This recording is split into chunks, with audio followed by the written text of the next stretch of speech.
ici Sarah du blog de couture Todo et on se retrouve aujourd'hui pour le tuto vidéo de la trousse Linda. Linda, c'est mon nouveau patron d'accessoires, donc c'est une trousse, plus exactement un duo de trousses puisqu'il y a deux versions dans le patron. Une version facile, la version B, on commence par la version B, et une version niveau intermédiaire, un peu plus sophistiquée, avec des jolies fronces devant, enfin c'est symétrique hein, donc devant dos c'est pareil, avec un jeu de fronces et un empiècement plaqué par-dessus en arrondi. Donc ça rend la trousse un petit peu plus difficile à faire, en fait c'est plus de minutie, un petit peu plus de dextérité à manipuler, mais c'est pas non plus très compliqué. Celle-ci par contre est vraiment facile à coudre si vous voulez en coudre une rapidement par exemple pour offrir ou je sais pas, une pour partir en week-end. Celle-ci sera beaucoup plus rapide à coudre. Donc c'est un patron que j'ai créé en collaboration avec Avril Fabrics et plus exactement du coup avec sa collection de velours au motif exclusif qu'elle a sorti là tout récemment au mois de septembre. Il me semble que c'était en septembre ou en octobre, sa sortie début octobre. La sortie de sa collection Empire Chromatique dans laquelle il y a pour la première fois des tissus en chaîne et trame, puisque jusque là, si vous connaissez déjà Julie d'Avril Fabrics, elle ne faisait que du jersey et elle s'est lancée dans une petite collection de velours qui sont vraiment très canons et parfaits du coup pour l'automne. Et l'idée de faire une collaboration avec Julie est venue assez naturellement puisque je couds beaucoup ses motifs. C'est une personne que j'apprécie beaucoup et on échange régulièrement du coup et on se voit de temps en temps et c'est une personne super chouette que j'ai rencontrée grâce aux réseaux sociaux justement et du coup voilà on a décidé de créer du coup cette collaboration. Donc en fait avec ces velours on peut coudre à peu près tous mes accessoires, mais on s'est dit pourquoi pas du coup créer vraiment un patron dédié du coup à ces velours qui nécessitent pas beaucoup de matière. Donc de mémoire il me semble qu'il faut juste 50 cm de tissu, mais il faudra revérifier dans le tableau de fourniture. Du coup moi j'ai réalisé ma version dans son velours motif chéri. Donc ça c'est la version A. Et la version B, je l'ai réalisée dans le motif Tommy. Je crois que c'est mon préféré ce motif, mais je suis pas sûre parce que je les aime tellement tous, que j'aime beaucoup du coup avec ce fond vert bouteille. Et voici du coup les versions qu'a réalisé Julie. Elle a réalisé la version A dans le motif Bonnie. C'est le même que celui de la veste que je porte aujourd'hui, mais du coup avec le même fond que le chéri. Et elle a réalisé la version B dans son motif Love avec les jolis cœurs qui est très très joli. On peut aussi, du coup en fait j'en ai pas vraiment trop parlé au départ, mais donc du coup voilà comment ça se passe. Sur son site tu vas pouvoir retrouver du coup la pochette en édition spéciale aux couleurs d'Avril Fabrics. Puisque moi sur mon site, à part pour les ventes éphémères qu'il y a du coup très rarement, il n'y a pas de pochette, il n'y a que le patron PDF. Donc sur son site là, on peut retrouver la pochette pour réaliser du coup la trousse avec les deux versions bien sûr incluses dans la pochette. Les kits, donc il y en a plusieurs à composer, il y a ceux que je viens de vous montrer, mais il y a aussi notamment le motif Louise en velours noir, qui est aussi très canon et que je vous invite du coup à aller voir sur le site. Et donc sur son site on peut commander soit que la pochette, soit la pochette plus le kit, soit que le kit, puisque sur mon site on peut aussi commander du coup uniquement le PDF. Donc si par exemple vous préférez le PDF, vous pouvez commander le PDF sur mon site et les matières chez Julie, ou tout chez Julie, ou juste le PDF de mon côté, et du coup coudre vos propres trousses, mais avec votre tissu, pourquoi pas des chutes de tissu, puisqu'il ne faut pas beaucoup de matière pour coudre ces trousses. Et c'est aussi ce qui me plaît avec les accessoires, c'est qu'on peut quand même passer pas mal de chutes dans les accessoires, et dans ce modèle-là en particulier. C'est un modèle du coup qui est entièrement doublé. Donc, je vais ouvrir une trousse pour vous montrer. Tac. Et dans le kit, la doublure, la fermeture éclair sont incluses, oui, puisque c'est des filles, c'est féminin. Par contre, la doublure, c'est pas celle que moi j'ai utilisée, puisque au moment où j'ai tourné le tuto et où j'ai fait cette version, Julie n'avait pas encore reçu les doublures du kit. Mais ça va être une doublure dans les roses. Et donc du coup c'est entièrement doublé avec deux poches plaquées de chaque, une de chaque côté, donc deux poches plaquées. Et la trousse est vraiment super propre. J'aime bien ce genre de finition parce que du coup c'est aussi quelque chose qu'on prend plaisir à offrir parce que voilà, c'est bien fait, on a l'impression que ça a été acheté au magasin. Quoique parfois au magasin il y a des choses qui sont pas très bien finies à l'intérieur, mais bon, c'est un autre débat. Du coup voilà, j'espère que ces trousses vont vous plaire. On espère toutes les deux d'ailleurs avec Julie que ça va vous plaire. En tout cas nous, on a pris beaucoup de plaisir à les créer et on a trouvé que ce match de nos deux univers était vraiment très très cool. Vraiment, on a hâte aussi de savoir le kit que vous allez préférer. Et qu'est-ce que je voulais dire de plus sur ce tuto et sur ce patron? Oui, il n'y a pas besoin de thermocollant, donc ça c'est encore plus cool parce que du coup encore moins de fournitures. Surtout si vous utilisez du coup les velours de Julie parce que ils sont souples tout en ayant de la tenue, donc ils sont vraiment parfaits pour les trousses. On peut ranger pas mal de choses à l'intérieur, par exemple tout son matos de vernis à ongles, son maquillage, je sais pas moi, ses crayons, si on fait du dessin, on peut ranger vraiment pas mal de choses à l'intérieur. Et si vous prenez le patron PDF, à l'intérieur il y a bien entendu le A4 comme d'hab, et il y a aussi le A0 plus un livret avec des schémas pour accompagner du coup la vidéo qui va suivre. Pour le A4 à imprimer à la maison, comme d'habitude vous imprimez au format à échelle 100%, donc voilà, il faut vraiment paramétrer ça sur l'imprimante, et il va falloir suivre le schéma de scotchage sans recouper, donc il va falloir vraiment coller les pages bord à bord en suivant du coup le schéma sans se compliquer la vie. Les marges de couture bien entendu sont incluses. Voilà, je sais pas si j'ai oublié de dire quelque chose, mais si c'est le cas, n'hésitez pas à laisser des questions en commentaire. J'espère que le tuto va vous plaire et il nous tarde du coup de voir vos réalisations. À bientôt, bonne couture! Ta fermeture éclair mesure 50 cm et tu vas mettre endroit contre endroit tes pattes finition zip, le tissu extérieur endroit contre l'endroit de la fermeture éclair et le tissu doublure endroit contre l'envers de la fermeture éclair. La fermeture éclair se trouve ainsi prise en sandwich entre les deux. Tu vas épingler les deux extrémités de ton zip de la même manière avec les finitions zip. Et ensuite, tu vas piquer à 1 cm de part et d'autre. Une fois que c'est piqué, tu vas tout mettre du coup sur l'endroit. Il faut les retourner envers contre envers de sorte à ce que toi tu aies les pattes finition zip visibles, l'endroit face à toi. Et tu vas faire une surpiqûre à 0,5 cm ou à 0,2 et tu vas faire ça des deux côtés de ton zip. Quand tes surpiqûres sont faites, tu vas tout simplement replier ta fermeture éclair sur elle-même afin de pouvoir marquer les repères de milieu. Du coup, tu vas faire un petit cran au niveau du repli, tu le fais des deux côtés de la largeur du zip. Puis, tu vas réserver ton zip pour la suite. Sur la pièce corps de trousse, j'ai fait 2 fils de fronce. Donc pour cela, j'ai fait une première piqûre à 0,5 du bord avec un point largeur 5 à la machine à coudre. On ne fait pas de point d'arrêt. J'ai fait une deuxième piqûre toujours à la même largeur mais à 1,5 cm du bord. Et on pense bien à laisser des longueurs de fil au début et à la fin. Grâce à ces 2 longueurs de fil, on va pouvoir en fait réaliser les fronces en tirant tout simplement et délicatement sur les fils. Donc là, je fais un premier fronçage, mais le fronçage définitif sera lorsqu'on va placer l'empiècement par-dessus dans les étapes suivantes. Fais exactement la même chose sur la deuxième pièce corps de trousse. Cette pièce et cette étape concernent uniquement la version A de la trousse Linda. Maintenant, on va prendre l'empiècement haut. Et on va faire une piqûre à 1 cm tout le long de l'arrondi intérieur. Moi, je l'ai fait avec un point large à 4 parce que c'est une piqûre qu'on va enlever par la suite. Ensuite, avec la pointe de tes ciseaux, tu vas venir faire des crans sur les arrondis. Attention à ne pas couper sur la couture, mais vraiment au plus proche de la couture. Donc voilà, j'ai commencé au niveau de l'arrondi et j'ai terminé à l'arrondi suivant. Ces crans vont permettre d'aider à faire le rempli de l'étape suivante. Donc, au fer à repasser envers de l'empiècement face à soi, on va faire le rempli en fait de 1 cm qui correspond à l'espacement de la piqûre qu'on a faite. Cette piqûre aide vraiment à faire un arrondi plus joli et à marquer mieux le pli au fer parce qu'avec le velours, c'est pas forcément évident. Le tout, c'est que le pli soit marqué. Si ça ne tient pas très bien, c'est pas très grave parce qu'ensuite on épinglera. C'est une étape un petit peu délicate, mais c'est faisable.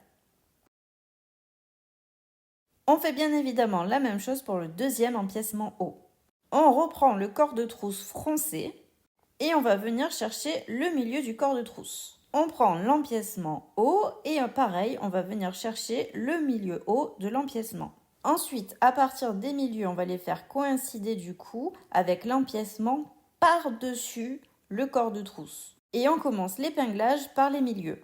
Si vous avez la possibilité d'épingler plutôt que de mettre des pinces, ce sera quand même plus précis. Autrement dit, faites ce que je dis, pas ce que je fais. Ensuite, on va venir épingler les extrémités de part et d'autre.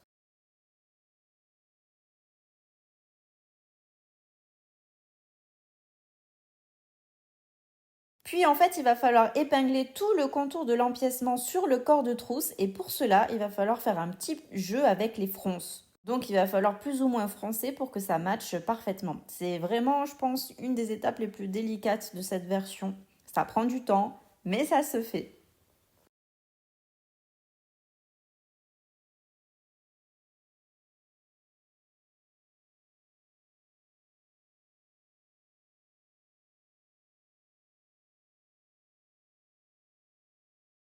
Ensuite, on fait une piqûre au point largeur 4, tout le tour à 0,7 cm. Une fois que c'est piqué, le but du jeu, ça va être de venir en fait épingler le bas de l'empiècement haut au niveau de l'endroit qui a été remplié. Donc toujours pareil, je commence par épingler au niveau du milieu. Et le but du jeu, ça va être d'épingler tout le tour. Donc là, c'est pareil, c'est délicat parce qu'il faut bien mettre en place les plis des fronces, faire en sorte qu'ils soient bien répartis et que ça rende joli. Si c'est pas tout à fait équilibré, c'est pas non plus très grave, ça se verra pas énormément. Donc une fois que c'est épinglé, on va venir piquer à 0,2 tout le tour avec un point largeur classique. À savoir du coup qu'avec ce tissu, moi ma largeur classique c'était 3,20 pour que ça fasse pas un point trop serré. Une fois que c'est bien piqué et bien plaqué, on va prendre ce fameux outil qu'on n'aime pas du tout, le découvite. Mais c'est pour ça qu'on avait fait un point large, du coup ce sera facile à découdre, il va falloir découdre toute la partie haute.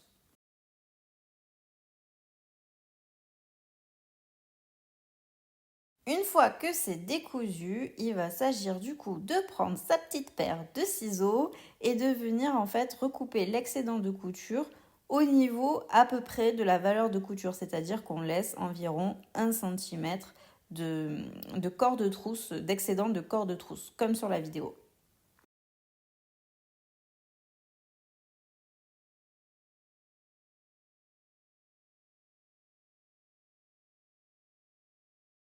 Du coup, sur l'envers, ça donne quelque chose de comme ça. On n'hésite pas à enlever tous les petits fils. Et on peut aussi découdre la première piqûre qu'on avait faite pour le rempli de l'empiècement haut, si jamais les petits fils dépassent du rempli. Ensuite, on reprend son zip et on va le prendre par le milieu. Le but du jeu, ça va être toujours pareil, de commencer l'épinglage par le milieu. Et on va épingler la fermeture éclair endroit contre endroit de l'empiècement haut du corps de trousse. Et on va venir épingler tout le long, endroit contre endroit. Avec un pied pour fermeture éclair, on va piquer à 1 cm tout le tour. Pour la version B de la trousse, on va faire en fait exactement la même chose, c'est juste qu'on n'aura pas fait toute cette histoire d'empiècement haut et de fronce. Et donc on va piquer endroit contre endroit directement la fermeture éclair sur le contour haut de la trousse. Donc une fois que c'est piqué, on va essayer de placer du coup la trousse sur l'endroit. Et en fait le but du jeu, ça va être de venir faire une surpiqûre à 0,2 du bord. La surpiqûre, vous allez la faire assez délicatement parce que du coup, au niveau de la machine à coudre, il faut vraiment pouvoir suivre cette courbe, mais ça se fait quand même assez facilement. Moi, j'ai fait mon point en largeur 3,20. Ensuite, on va replacer du coup la trousse sur l'envers et le but du jeu, ça va être de vraiment épingler la fermeture éclair sur la deuxième partie de corps de trousse en commençant l'épinglage toujours par les milieux.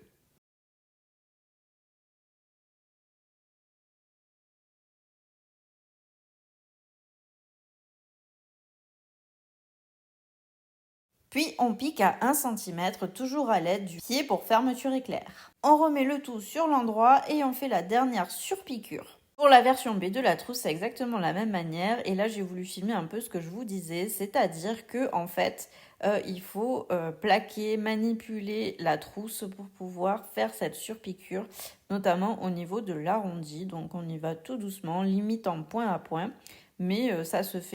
On n'oublie pas maintenant d'ouvrir la fermeture éclair, c'est très important. Donc là, on va assembler le fond de trousse avec le corps de trousse. Et comme d'hab, on va se fier au milieu.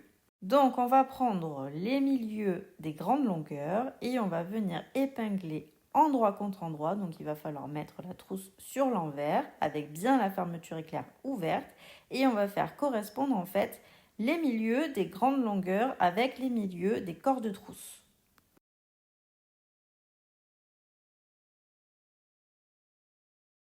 Puis, on va faire correspondre les milieux des petits côtés du fond de trousse avec le milieu des finitions zip.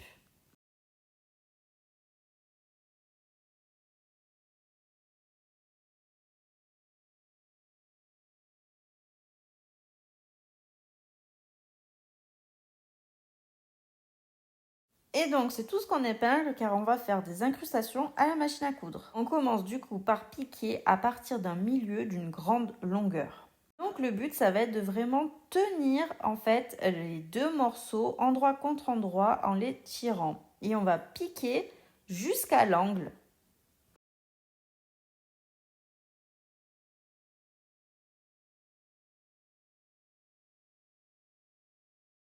Une fois qu'on arrive à l'angle, on laisse l'aiguille planter et on lève le pied. Et donc là, c'était ultra galère à filmer parce que c'est très très près. Donc on va prendre en fait la paire de ciseaux et on va couper uniquement le tissu du haut. Donc en fait, c'est le tissu qui correspond à la trousse et pas au fond de trousse. Et une fois qu'on aura piqué jusqu'à l'aiguille, jusqu'à environ 2 mm de l'aiguille, on pivote et on redescend le pied de biche pour continuer la piqûre.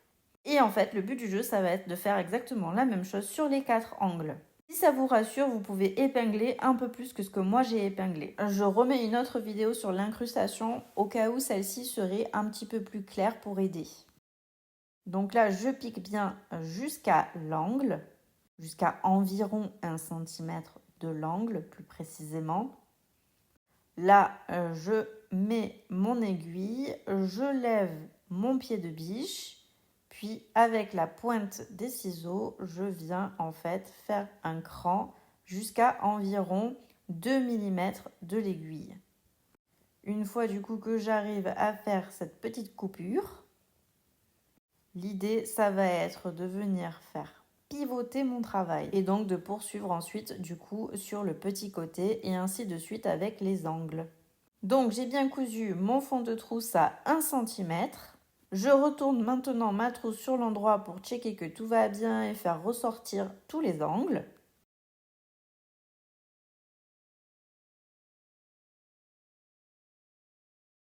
Et je réserve ma trousse pour la suite. Ensuite, je prends mes pièces poche plaquées. Donc là, j'en ai pris une. Je vais la replier endroit contre endroit sur elle-même.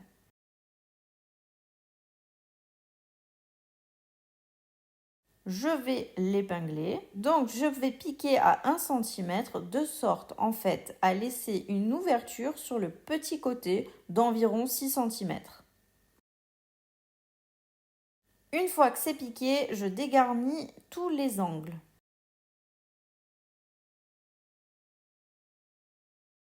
Par l'ouverture que j'avais laissée, je retourne maintenant ma poche sur l'endroit. Je la repasse et je fais exactement la même chose avec la deuxième poche plaquée. Je prends maintenant ma doublure et je viens faire une piqûre à 1 cm. Cette piqûre peut se faire au point large. Elle va servir à aider à faire le rempli. Donc maintenant, je vais venir cranter sur les arrondis. Je fais attention à ne pas couper sur la couture, mais au plus proche de la couture. Et je fais bien la même chose sur le deuxième arrondi. Ensuite, je prends ma poche et je vais venir la positionner par-dessus ma doublure aux endroits prévus par le patron. Ça ne se voit pas sur la vidéo, mais j'avais fait un petit marquage. Et donc l'idée, ça va être de piquer sur les 3 côtés, dont un côté qui va permettre de refermer l'ouverture de la poche. On fait bien un point d'arrêt au début et à la fin. Et j'ai piqué à environ 2 mm du bord. On fait pareil pour la deuxième pièce doublure, évidemment. Donc là, je place ma doublure envers face à moi. Et je vais venir faire ce fameux rempli tout le tour. C'est donc un rempli de 1 cm vers l'envers du tissu.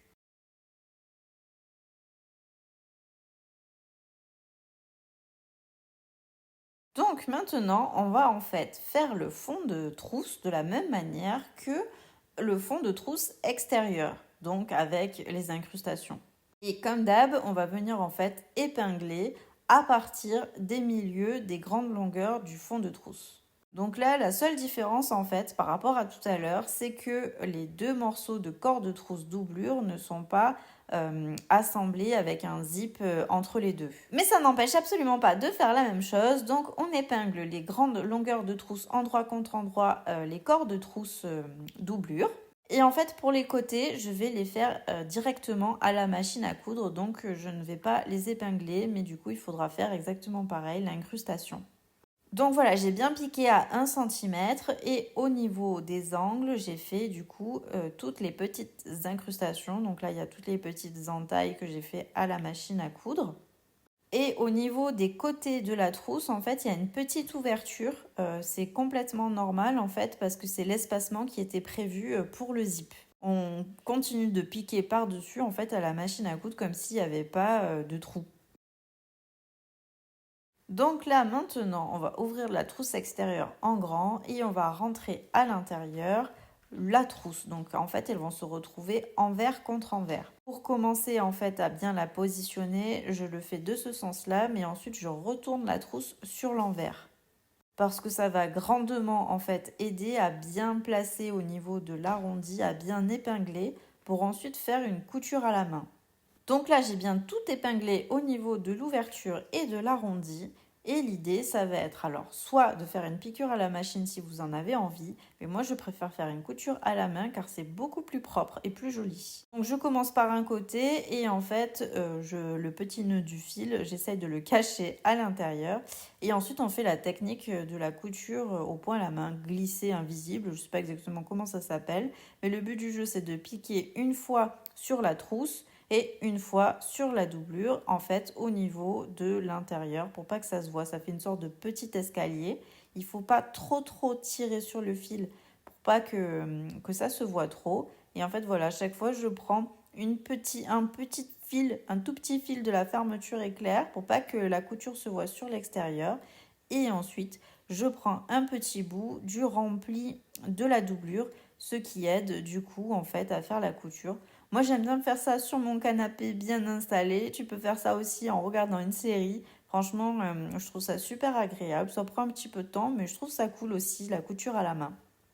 Et voilà, la trousse est terminée. Tout est cousu à la main au niveau de la doublure. Il n'y a plus qu'à refermer sa trousse, ranger exactement ce qu'on a envie dedans, la garder pour soi ou pour offrir. Ça, c'est vraiment toi qui vois.